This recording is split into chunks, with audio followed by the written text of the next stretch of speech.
through our single leg balance test now. This one's pretty self-explanatory. You're just going to be standing on one leg.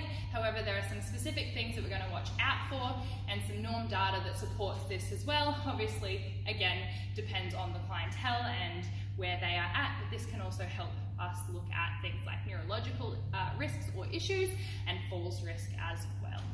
So with this test here, we want to make sure that shoes are off.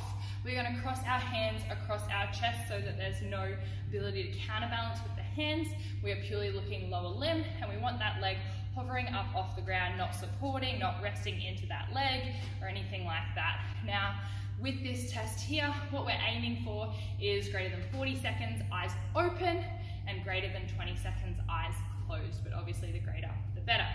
So to start with, you will get your client to stand on one leg.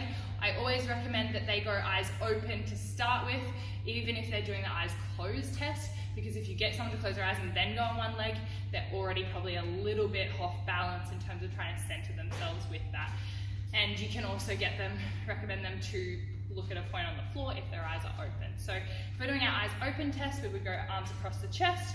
We would then get them to lift that foot off the floor. Then you would start the timer, and you're just waiting until they get to a point where they uncross their arms, or they balance and fall onto the other leg, or alternatively, even these ones, when they shuffle and move that foot, is going to be a fault and going to cease the time that they are holding for.